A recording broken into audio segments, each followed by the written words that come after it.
good. Okay, hello everyone. First of all, thank you for people joining also from Georgia because it's midnight there. I would like to introduce myself and also the topic of my today's presentation.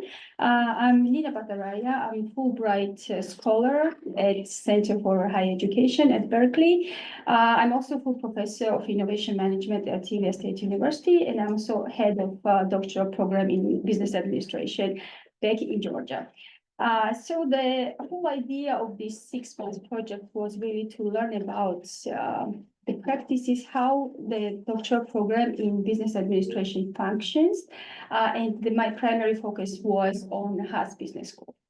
The topic of the presentation itself is that I will discuss key trends as well as priorities and challenges existing in business education here as an example on a public university, right? Probably we can spend the whole hour on debating what role doctoral education should play, but I will just try to kind of emphasize a few things that are very much discussed also in the literature. In addition to bringing like personal benefit to PhD candidates as a result of graduating from doctoral program, it's also considered that doctoral education is framed as an instrument to strengthen economic development of countries, as well as strengthen research knowledge, as well as innovation systems of the different countries. Also, it helps countries to overcome the challenges of globalization. Also it keeps them kind of to keep up with the international academic competition with other universities, which are very much measured by quantitative outputs as well. The universities are given mandate to train PhDs as a key knowledge producers, which should take a very active role in kind of development of knowledge societies. There is a lot of discussion as well in case of business graduate that they should not be only a good researchers, but also act as an entrepreneurs. And what they mean by this is that they should either bring innovation within the companies where they are employed or create their own jobs, right? There is an increasing demand for advanced doctoral talent for different industries. However, the primary reason to kind of increase the number of graduates has been to ensure their inflow into private sector, right? This, of course, brings the need. I mean, the pathways of doctoral graduates are not similar to how it has been in previous years. So there is like they can embark on careers not only in academia but outside of academia, right? And we see this trend also in business doctoral education context. However, there is a problem of aging workforce, so this makes the role of recent graduate of the doctoral program even more critical. And there is also a lot of dissatisfaction that graduates often fail expectations of employers, and this doesn't mean only employers from the private sector, but as well from academic context. In the literature, we come across with different kind of concerns associated to doctoral education, and these are quite many. I will not go through all of them, but also the relevance of these aspects have been unpacked in my research project. One very key issue is like related to finances of doctoral education. And here what they discuss is that is there adequate funding given to doctoral education as well to PhD candidates? Also, cost of increasing cost of living, cost of housing, food insecurities are very widely discussed as a key barrier for academic progress. Mental health issues, and I think my colleague from Eurodoc also can mention that this mental health issue is very problematic in business in doctoral education in general. Here, it's they discuss a lot about academic isolation, loneliness, social isolation, and a lot of related topics to this mental health. Also, the job market, we know that the job market is fast changing, and the demands for graduates also are changing as well. There is a tendency of shrinking academic jobs, so even the academia is no longer able to absorb all PhD graduates, right? So that's why there is a need kind of to have different contexts where they can be employed. Also, it is very often questioned how adequately the employability skills are embedded in the curriculum, right? The general concerns are also related to PhDs. That what is the nature or the purpose of doctoral training? What should be the content or requirement of doctoral programs? There is also low or long time to graduate, long time to degrees as well. There is a lot of discussion around gender imbalance, and I'll go to this like composition and the kind of diversification of PhD profiles as well, which we come across in the literature as well, and also the increased workload in academia. There is also a lot of attention given to quality of advising because it's one of the very important aspect for PhD's progression as well. And there's been a lot of like personal circumstances that are discussed as a barrier for career progress as well, which are like family obligation, health issues, poor time management, or instances of harassment, discrimination, violence, or and many similar topics. Also the formalities, but these formalities may mainly go for international students, that very often students have to tackle very complicated immigration laws and visa issues, and understand very complicated health system, and to obtain these health services. And there's also additional kind of requirement, restriction for work and travel as well. Of course, in order to keep up with all these changing landscapes, very often universities prompt to kind of try to adopt and implement more correct practices, which are acknowledged like more legitimate. And this is very often the case for developing countries when they, without considering the local context, they try to implement something like best practices from US or from the Western world. And this kind of leads to homogenization of doctoral programs, right? But of course, there is also a lot of debate. Is this homogenization of the programs beneficial, or does it impede interdisciplinary approaches to research, as well as like practical relevance of the research produced in academia? Of course, by copying international best practices, there's a risk that the characteristics of nature of the local context and their needs could be disregarded, and this also bears some kind of risk as well. There is a lot of discussion also about where should be a balance with the rigor of like theoretical knowledge expansion, or should the research be more focused on real world problem and kind of solve practice-based research problems. Also, there is a lot of discussion, especially when we look at the like business doctoral program, like to strengthen the links between the academia and business, make the program more aligned with the labor market needs. However, it also raises questions: with what kind of skills we should equip our graduates, right, to be able to remain competitive. Dear Margaret, we are curious about the methodology itself. This is a cross-sectional study. It's exploratory, I would call it, because I think it's still like the first impressions of what I could observe. It adopted a mixed method approach because I was interested in not only understanding qualitatively from the perspective of administrative and academic staff and the PhD candidates' perspective, perspective of what the challenges are in doctoral education or what prospects are there for further development, but also understanding from the perspective of PhD candidates what they value and what benefits or kind of challenges they faced while being enrolled in the doctoral program.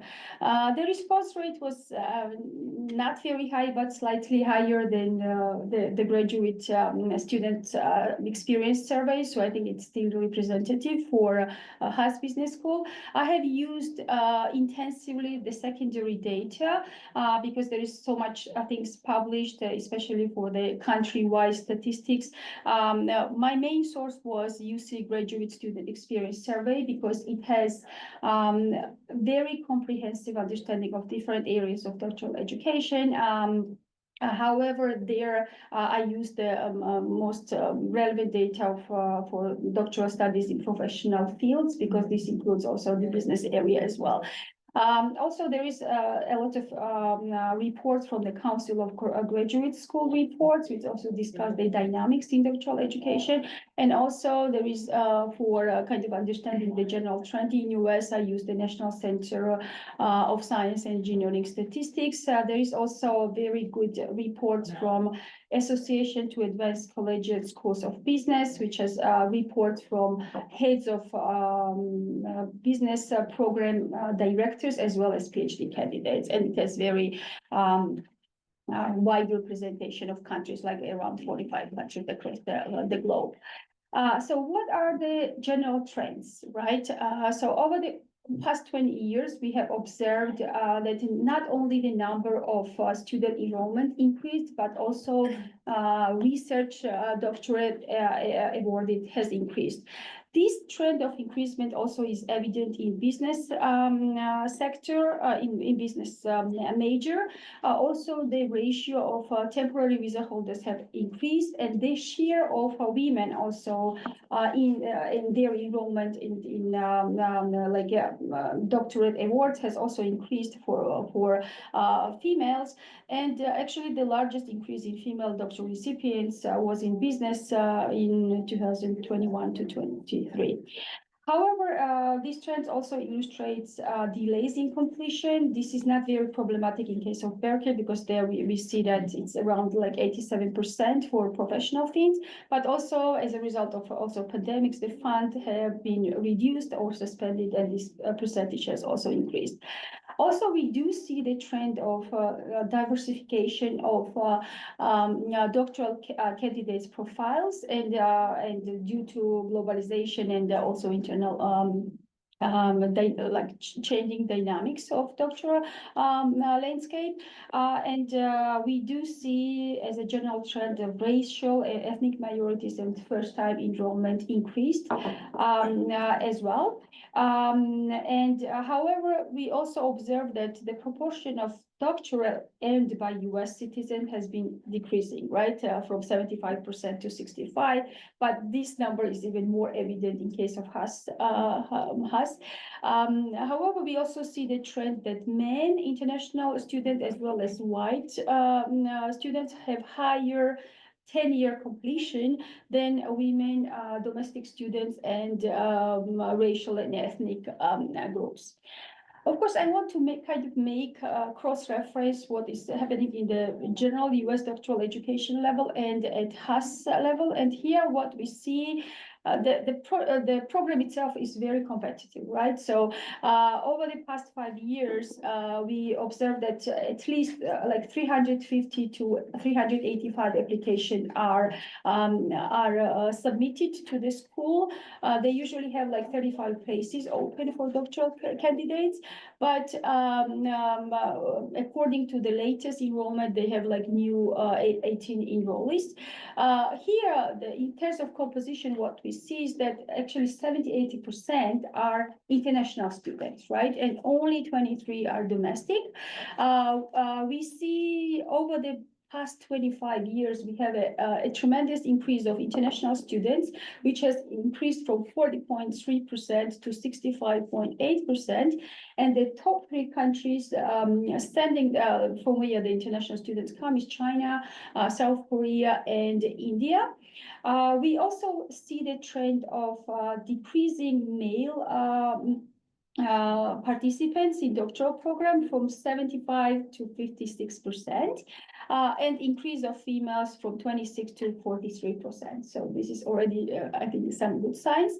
There is also, we see that the net stipend has over the past years have increased with $8,000 already, but we see that white doctorants are kind of decreasing has decreased over the past 20 years from 39% to 15.6%. As for the minority representation or ethnic groups, we don't see a lot of changes here, but I think this is a very, very historical trend in business schools in general. So there's only slight increase in African Americans, but we don't see any much differences in Asian or Hispanic or Latino entrants. The retention has been quite steady. Actually, from 2008 to 2015, it has increased from 90% to 96%, which is, I think, a very good percentage. The median year for graduate to doctorate is like 6 years, and usually like 8 years and 10 years retention, it adds up to 87%, and it's higher in males, in international students than in females and local students. However, we see a decline in CA residents over the past 20 years from 46% to 26%.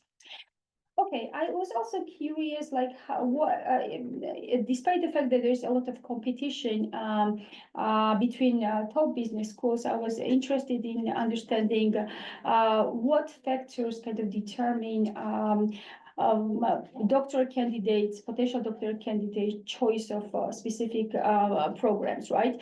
In the literature, we come across with several factors ranging from university reputation to location of the university, program reputation, faculty reputation. But what was very interesting to see that we came across with similar trends also in our study, and top 3 most quoted factors that contribute to the choice of Haas Business School is university reputation, which has the highest rate, location and region. And here also during the interview processes, everyone mentioned this close vicinity to Silicon Valley because it's the epicenter for like innovation economy. So it's a very desirable place for potential doctoral candidates, as well as job placement. This has also been overemphasized by interview participants that the graduates of their doctoral program have higher placement rates than even other top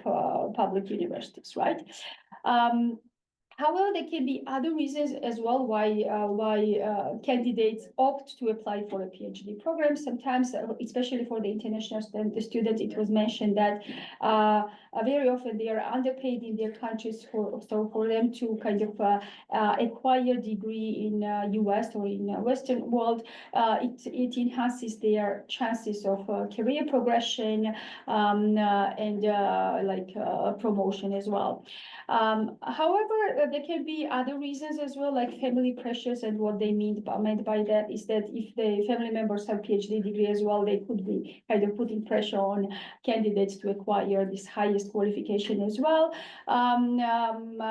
Another reason was mentioned, like good student experience could attract PhDs to Berkeley and to Haas as well. And for some, it's also important to, it is considered as a prestige or increased reputation for them to have like highest qualification degree. Another thing was, and I mean, the role of PhDs are disputed across the literature as well, but I was curious, like, what role PhD program plays for us, and they said like the 3 main things we identified, that they try to create a new generation of researchers that produce original knowledge, like new knowledge through original research. Also, they are very keen on preparing graduates who will act as inclusive leaders or champions, no matter whether they are employed in academia or in industry, and kind of prepare them also as new academic staff for other business schools as well. In the literature, we come across with several like attributes, backgrounds that are essential for PhD candidates, and I think this list is becoming longer and longer. But I kind of mapped what the empirical literature was suggesting in terms of necessary skills. What out of these skills are prioritized during the selection process, and which skills are further developed through the programs, right? And also the survey of the graduate experience survey, as well as my local survey, examined what areas they feel that the program helped them to develop further, and which they feel least prepared. In the academic literature, they discussed that the students that are ambitious, motivated, have a high intellectual curiosity, have higher chances to academic progression. However, they also need to possess a wide variety of skills, right? Communication, analytical things, problem solving by considering interdisciplinary perspective to that, persistence, analytical thinking, and so on. Since I was curious in the selection how the selection process is managed as well, it was overemphasized that having relevant research experience is very important during the selection process, and it's becoming quite common for candidates to have prior like research assistantship position before even applying for the PhD program. So this was very much, it's like maybe one of the top priority to have this relevant skill. Also clear understanding like what the business doctoral program is about in HAS, and what is the profile or research direction of academic staff also was very much emphasized. However, during the presentation, during the selection process, their communication skills, impersonal skills were also very much evaluated and considered, because they wanted to attract students that would fit with the academic community, and they would be able to become a good team player. However, I was also curious to understand like what competencies the graduates develop as a result of the program, right? They say that they become better researchers, better writers, better teachers as a result of the program. So their research skills become even more advanced, especially in experimental methods. Also, the program gives them possibility to tailor the study program itself. So they very often choose to acquire like coding skill, tech skills, machine learning techniques, similar like research related topics. Also, by offering different like networking opportunities, they very much encourage them to develop the presentation skills, collaborative skills, interdisciplinary approach to problem solving as well, and also generating like being creative and generating new ideas. So the survey asked them, like there was like many criteria that they could have developed as a result of program, and they the first one kind of refers that they feel much more intellectually independent as a result of program, and they feel more confident in their ideas, right? As a result, the other four, like 5 categories, actually relate to advancing research skills. And here what we mean is like locating relevant resources, using appropriate research methods, and also considering like research ethics, right? Conducting the research with high standards of academic integrity, and critically evaluating relevant resources as well.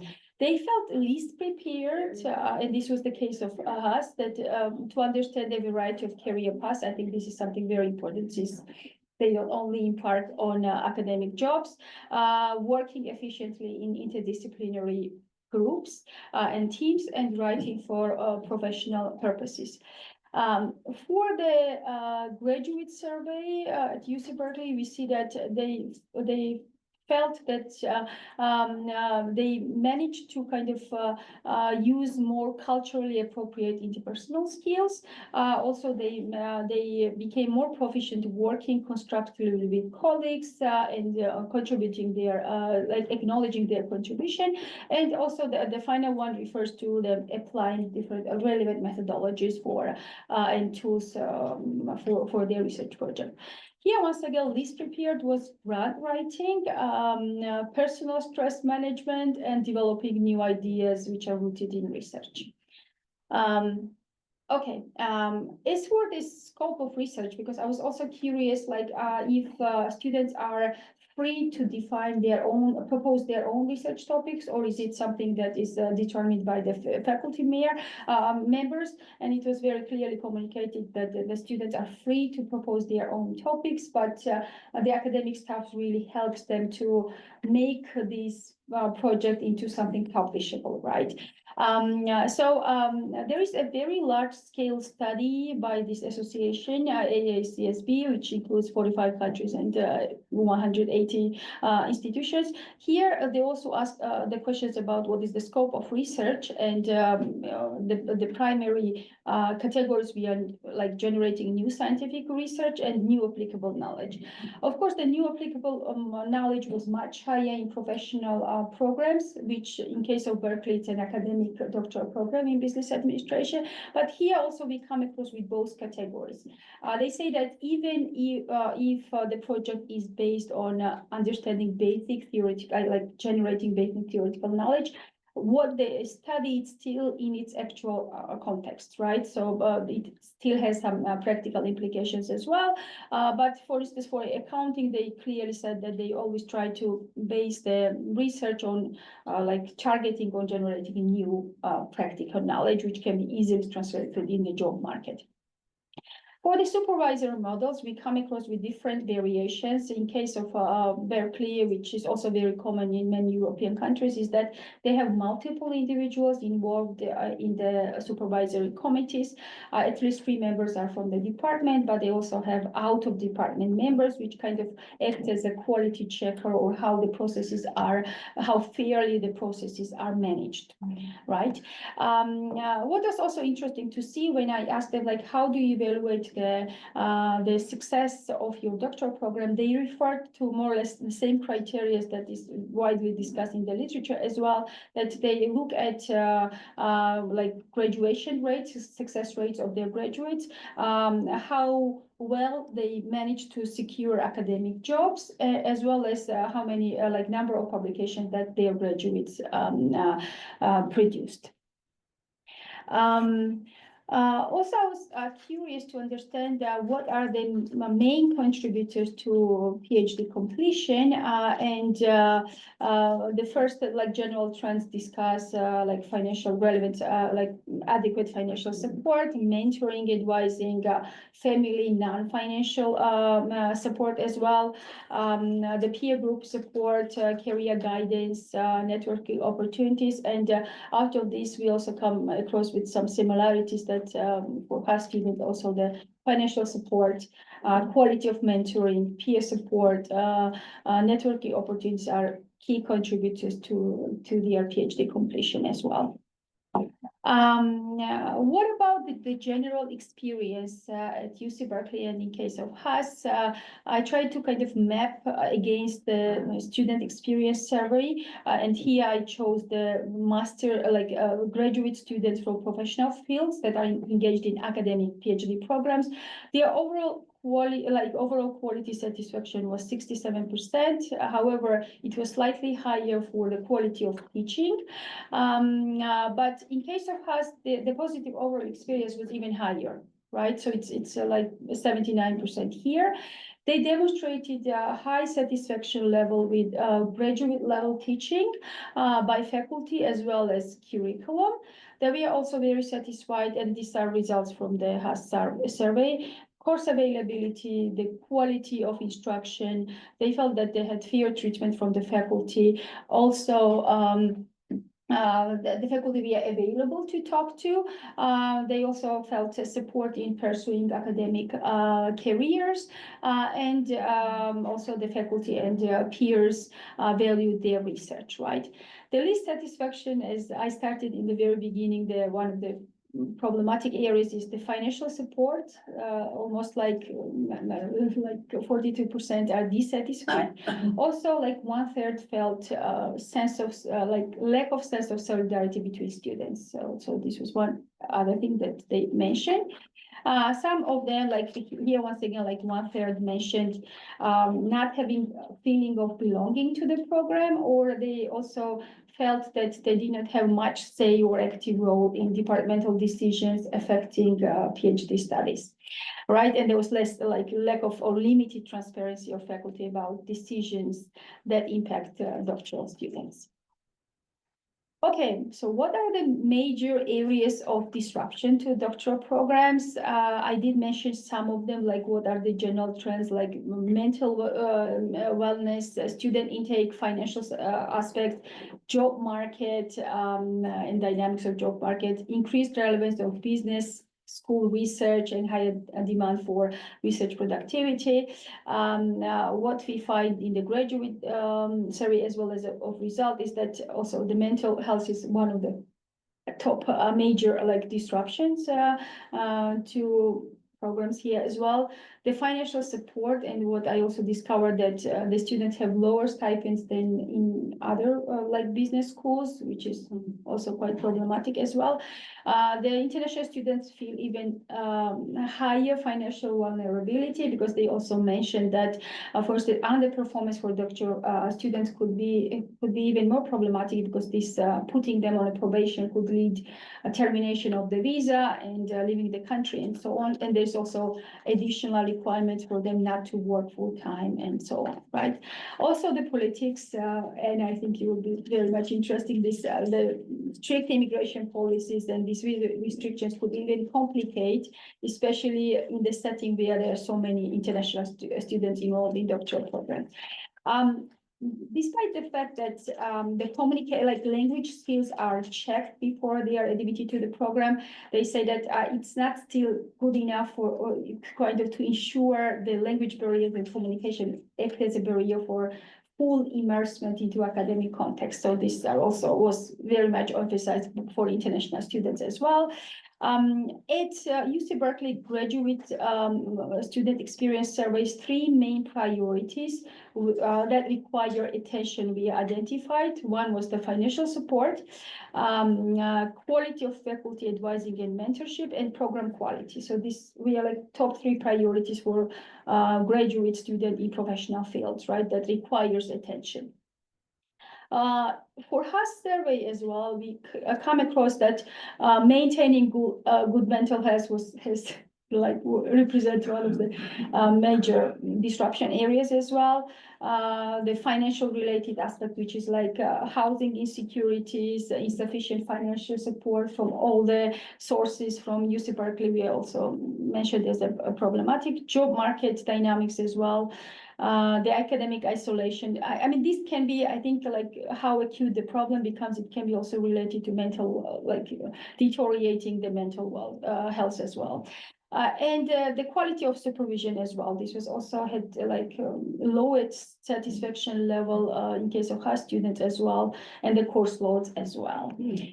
Also, I was curious about what kind of type of financial support the PhD candidates get. By general trends, I mean, it's more or less the same categories, but what I want to mention that in case of Haas, they had all of them had fellowship or scholarship, so all the students that are involved are secured with that, but this is only sufficient for covering the tuition fees and very basic living basic needs. The second most supporting mechanism in terms of financials was teaching assistantship, which is more frequent than research assistantship, which is in the first category, in the third priority. And there were also very rare cases that they had additional external scholarships or loans as well. right? So there's slight difference between like university graduate experience survey and house survey. There's like tuition remission probably is in part of scholarship and fellowship, and teaching assistantship has higher percentage in this case. However, here, as I mentioned, like at least 55% mentioned that financial hardship kind of impedes their academic progress, right? So it's something that really requires attention.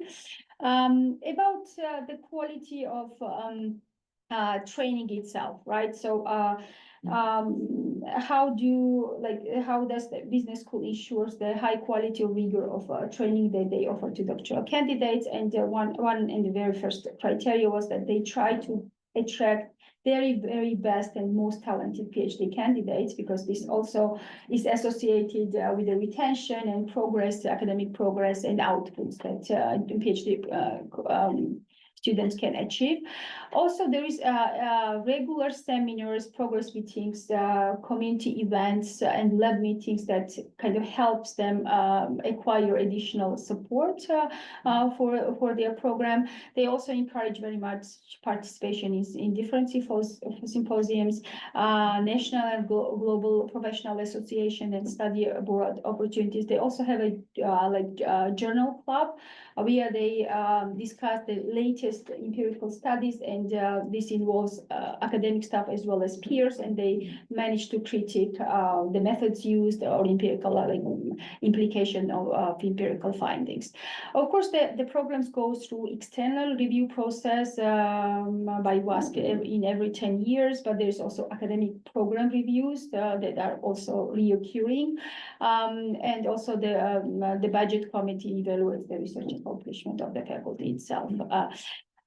Here, there were several questions in the survey about the satisfaction. So we see that in general, their academic experience is quite fine, like at least 79% feel positive about it. Their perceptions about quality of teaching is even higher, like maximum. The quality of graduate curriculum as well, but once again, the quality of academic advising and guidance has the lowest satisfaction. Yes. Okay, so yet another question concerned about as a result of experience as a graduate student, in which areas they felt more confident or least confident, and they felt least confident in for careers outside of academia, writing funding proposals, personal life skills, which are time management as well as financial awareness, and the skills for mentoring others. As for they felt much more confident, and also this the quality of advising was much higher for pursuing academic track careers. So here also they felt much more confident in careers in academia, in presentation skills, and this was very much encouraged during the seminar process and interaction with the faculty as well. Skills with working with mentors and different committees, because they have to work with different committees throughout the whole process, and preparing articles for publications, right? These were the main areas. I was also curious to know what additional support mechanisms are available at university-wide, and we come across with many support mechanisms that are available to all graduate students. First one is the Grad Pro, which is like a hub for all professional development activities, and which kind of tries to connect PhD candidates to career engagement lab, data center, writing center, teaching center. They also have professional development liaisons, which offer like one-to-one consultation to graduate students, especially on professional networking, time management, leadership and communication skills. There is a separate unit under named graduate division, which also monitors the completion and dropout rate of PhD candidates. It also conducts exit surveys and proposes like data-driven recommendation to graduate deans and faculties. There is also a designated graduate writing center, which offers different workshops on academic writing, producing articles for publication, dissertation writings, and so on. There is also under this unit GSI Teaching and Resources Center, and they give guidance for student learning, assessment, teaching strategies, and so on. Also, the graduate student services supports the admissions, fellowship, appointment processes as well. At HAS, they also have an office for doctoral studies, which also is involved in the recruitment process as well as monitoring the progress of students. Every single, for HAS, they have 8 research direction for PhD programs, and every single direction has its own coordinator. It also checks the progress and the alignment with program requirement for every single PhD candidate. There is a lot of also additional travel grants, conference attendance for conference attendance given to PhD candidates. For instance, if they want to learn programming skills as well, they are given additional grants for that from the faculty budget. The graduate experience survey had activities in which they engaged most, and it very much relates that most commonly adopted activities or involved activities are academic writing, teacher preparation, like data analytics courses, conference preparation, and publishing for scholarly articles. However, they feel less engaged in research abroad or field work abroad activities, international travel seminar, or digital literacy workshops. However, this graduate survey also had a question about how many professional development activities the graduate attend, right? So, and there was like a clear indication that in more activities they are involved, better prepared they feel for the jobs, right? So there is a lot of these activities available, but probably awareness about their need or benefit should be communicated even further. As a concluding aspect, I also wanted to understand like their career intentions, and for UC Berkeley's case, a high proportion prompt for academic, they have more inclined to apply for academic careers, like 60% goes for that. Non-academic is 10, and 21% kind of are not decided where they want to work. Also, for academic track careers, they desire to carry out applied or basic research and teaching. For non-academic job is being involved in higher education administration or professional services.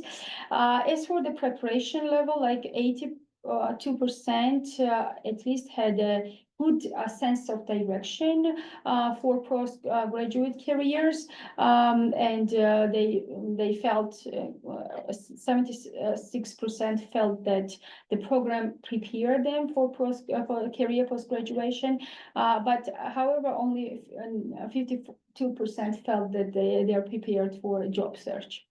What are the factors that kind of influence the selection of the first job? And out of several factors, job location, once again, work-life balance, contribution to society, job security, and salaries were most important factors for them to consider when applying for the first job. Least important was the prestige of the company, as well as the position and the job title. For the preferences for employment sectors, where the highest rate was for research universities, then comes the regional university and liberal art colleges. So what are the kind of best practices and competitive advantage is that there cycles of several studies that examine student experiences, and for instance, like graduate student experience survey takes place every 2 years. There is exit surveys, and all the recommendations that are communicated to the faculty or academic staff are like data driven, right? For instance, in graduate student surveys, we say that there was like lower satisfaction in career guidance. So when we look at professional, like grad pro activities, there's so many activities diverted at workshop on like orientation for jobs out of academia and things like that, right? There is very good faculty to student ratio, which gives the possibility, especially in case of business school, they have access to the right feedback and very frequent interaction to the faculty. They have additional funding to attend conferences and develop professional networks. I do see that there is a close coordination between different units, which is like grad division, grad pro, office of graduate diversity, alumni relationship, and the faculty itself. They also mentioned that they have a rubric of equity and fairness to attract, which are used in selection process as well, to attract the best students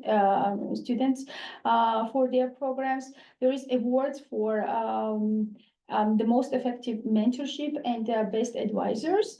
There is high placement rate. This is like career progression rates. Also the students are allowed kind of to tailor their program to their needs. For instance, they can acquire a degree as a part of their PhD study as well. So what are the strategic dimensions? Probably we do see that many of the PhD candidates use organizational data for the purpose of their project, but we don't see so much close interaction with the industry or business sector. So probably this could be one of the areas like to develop or kind of intensify collaboration and alignment of doctoral education programs with economic sector and labor market. Also, we do see that the university keep tracks of first-time employment of their graduate, but there's no like track of long-term career pathways of graduates, which could also improve the relevance and alignment of the programs. I also like one of the concluding questions for my interviews were like what advice they would have for developing countries, and they all kept saying that no education system is better than the other one. They are just at different stages of development. So they really encourage to kind of intensify collaboration with other universities from the Western or European American context, even if the physical interactions are not possible. This could be a switch to online professional relationships as well. Also to remain attentive to local context and not simply copying what are the best practices of US or European universities.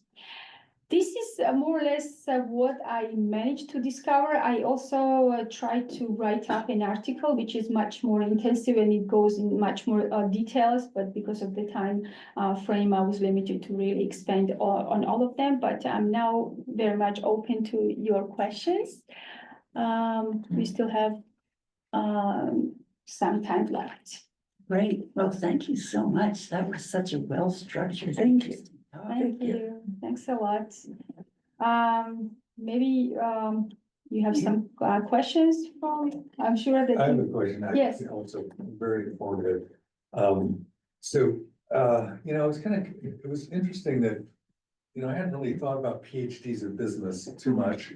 And that they all seem to be, at least in the pool that you're looking at, looking to get academic jobs and not to be practitioners. And I think of, a little bit, I know the German model is, there's a lot of CEOs who have PhDs. Of course, they're probably more like engineers and things like that, but there's at least a kind of a link there of some sort. So I'm a little surprised by that. That's just I know, but my other question is, my real question is, yes. is, all these support services, which you see kind of mimicked in a certain way at the undergraduate level as well.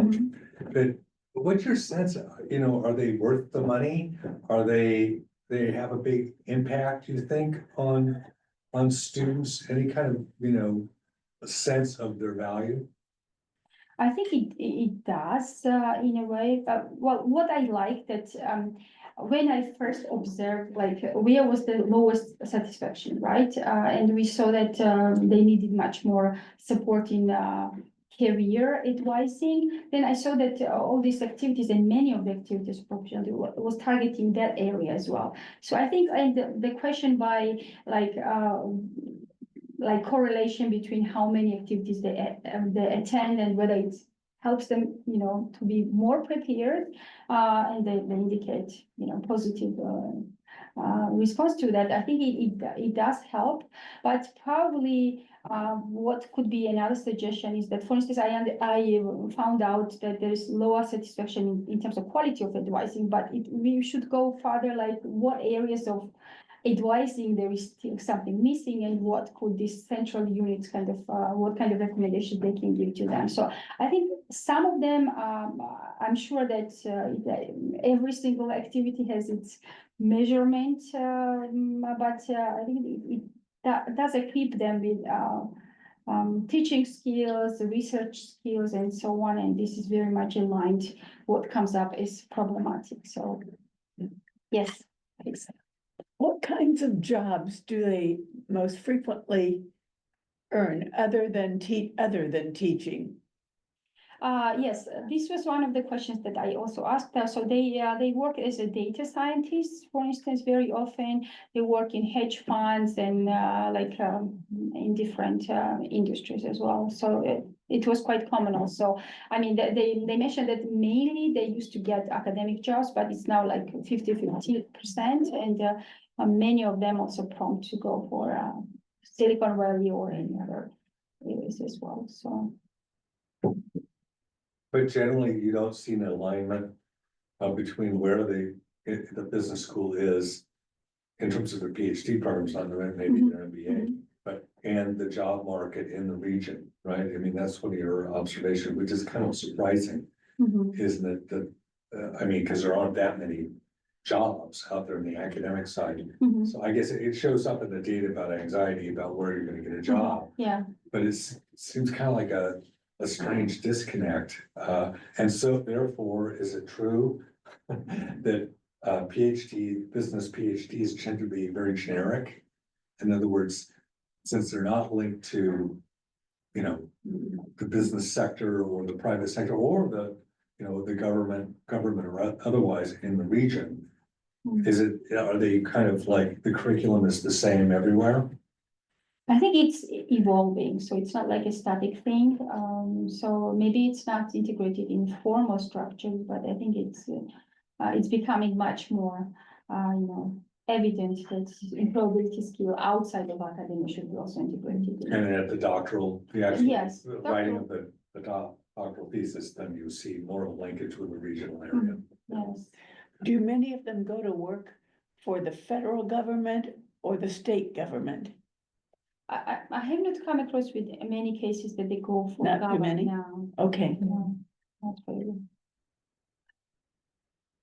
Any questions from? Any questions from your side? No, I think it's. I mean, we got one question from the RSVP. Okay. I don't know if you wanna address Oh, that. yeah. Yeah. Okay. Shall we have a look at the question? Oh, I sent it to you. So the question is Oh. about your home university and whether this will apply Yeah. to that. I think there are so many differences between our university practices and here. One of the, I mean, we don't have so many structures available for professional development as well. So I think some of them could really work. Also the advising part is that we don't have committees for advisors. So it's only if we have like a joint program, then we have a course supervisor from partner university, but mainly it's like one primary supervisor that they have, which is very, very different in this case. Also, another difference is that they are not allowed actually to take any courses from peer level, like for instance, the PhDs, it won't count by taking courses from master level, or they would not be able to earn as well degree, full master degree as a part of their PhD, which is, I think, one more bonus for American Mhm. doctoral programs as well, but there are many differences really. Okay. How about the background of the students who are going into the PhD programs? Mm. Are they largely from econ, or are they, you know, in terms of their Mhm. undergraduate major? There must be distinct Yes. patterns as to what they're doing. Yes, we have to define the prerequisite of qualification, so they mainly come from the business sector, otherwise the equivalent could be 10 years of managerial experience that we require them to have to apply for the degree. Another difference, what I also discovered, is that when we recruit the PhD, we always see them as future academic person of our university. And here I discovered that it's not common for them to recruit their own graduates. So this is one very big difference as well, because in our case, we also consider that. Very often, many of our teachers, like lecturers, they don't have PhD, they apply for the PhD program. So we have very long-term contact with them. So we really see them as a future workforce for our university, because in our case, it's free of charge, the doctoral in my university. So it's like an investment from the university side to train them as future academic staff.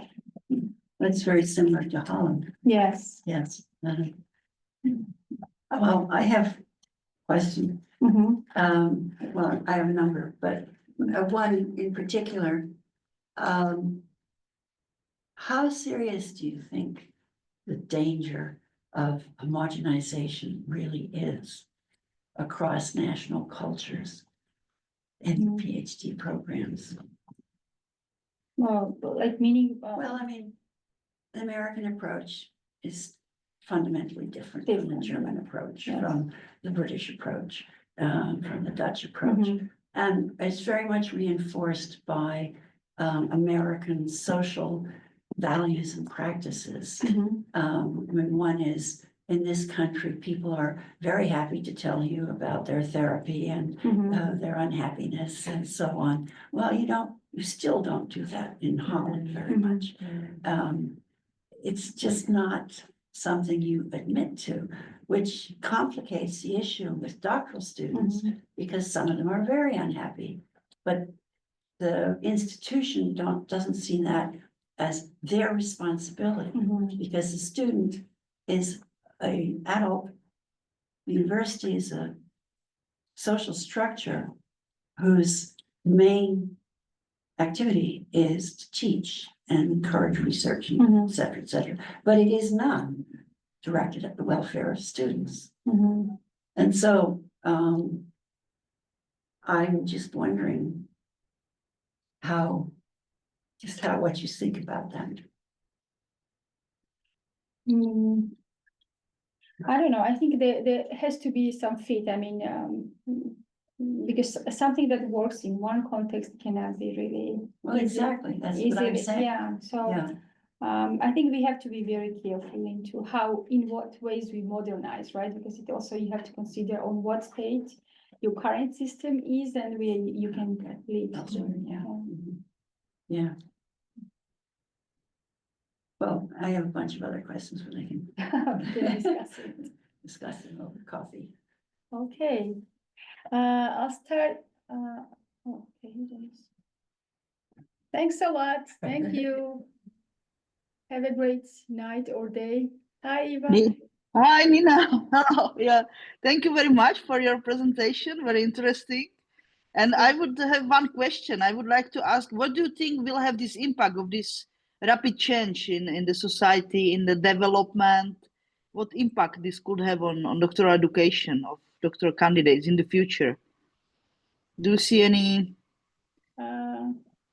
I mean, it can have impact on so many directions, but well, like, I didn't quite get the question, like in what Yeah, kind of. because of this change, do you think is there something that we should also change in the preparation of this Erikaris researchers for their future? Because Yeah, gradually, I think we have to gradually change things as requirements also change. So I think, yeah. Because I see like we are here in Europe, we are putting a lot of other effort for transferable skills, Yes, intersectoral collaboration, but at the same time, there is pressure for like publishing and Right. nowadays produce data. So we are adding more and more things. right. So, yeah. This will also deteriorate the mental health issues. I think it's so much workload really for students, so. Yeah, yeah. But thank you very much. Very, very, very interesting to Wow, see all thank this, all this. Great. Bye. Have a great day. Bye. Bye.